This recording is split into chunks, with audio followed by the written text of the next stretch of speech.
तमाशा या लोककलेसाठी आयुष्य समर्पित करणारे संगमनेर तालुक्याचे भूषण तथा प्रसिद्ध लोककलावंत रघुवीर खेडकर यांना केंद्र सरकारच्या वतीने पद्मश्री पुरस्कार जाहीर करण्यात आलाय। हा पुरस्कार केवळ रघुवीर खेडकर यांचाच नव्हे तर संपूर्ण संगमनेर तालुक्याच्या शिरपेचात मानाचा तुरा रोवणारा आहे। यानिमित्त संगमनेर तालुक्यातील सर्व पक्षीय आणि संगमनेरकरांच्या वतीने माजी महसूल मंत्री बाळासाहेब थोरात यांच्या अध्यक्षतेखाली संगमनेर शहरातील कवी अनंत फंदी खुले नाट्यगृहात उद्या दुपारी 3 वाजता नागरी सत्कार सोहळ्याचे आयोजन करण्यात आले आहे। यावेळी ज्येष्ठ विचारवंत प्राध्यापक डॉक्टर रावसाहेब कसबे यांच्या शुभ हस्ते रघुवीर खेडकर यांचा गौरव करण्यात येणार आहे। याबाबत अधिक माहिती नाशिक पदवीधर मतदारसंघाचे आमदार सत्यजित तांबे यांनी दिली।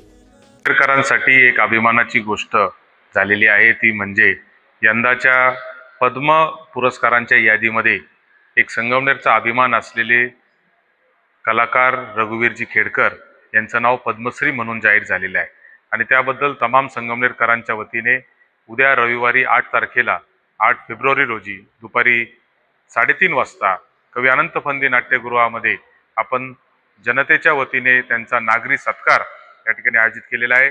ज्येष्ठ विचारवंत रावसाहेब कसबे यांच्या शुभ हस्ते आणि लोकनेते बाळासाहेब थोरात यांच्या अध्यक्षतेखाली हा कार्यक्रम होणार आहे। मी तमाम संगमनेरकरांना विनंती करतो की आपल्या सगळ्या संगमनेरकरांच्या दृष्टीने एक अभिमानाची गोष्ट आहे। कांताबाई खेडकरांच्या वारसा पुढे घेऊन जात असताना रघुवीर खेडकरांनी तमाशाची संस्कृती या महाराष्ट्रामध्ये जिवंत ठेवण्याचं काम केलं आणि या आता संस्कृतीला एक राजाश्रय देखील पद्मश्रीच्या माध्यमातून मिळालेला आहे आणि म्हणून मी आपल्या सगळ्यांना विनंती करतो की हा आनंद उत्सव साजरा करण्यासाठी आपण उद्या दुपारी 3:30 वाजता आपण कवी अनंत फंदी खुले नाट्यगृहामध्ये मोठ्या संख्येने उपस्थित राहावं व रघुवीर खेडकरांना शुभेच्छा द्याव्या।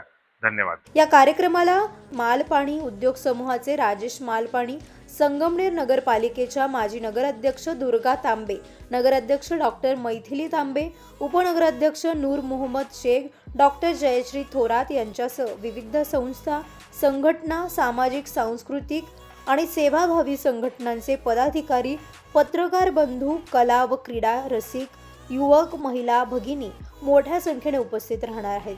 या नागरी सत्कार सोहळ्यात संगमनेरमधील सर्व कला रसिकांनी मोठ्या संख्येने उपस्थित राहावे असे आवाहन रघुवीर खेडकर गौरव समितीच्या वतीने करण्यात आले। नवतेज महाराष्ट्रासाठी प्रतिनिधी अमोल वाघमोडे, संगमनेर।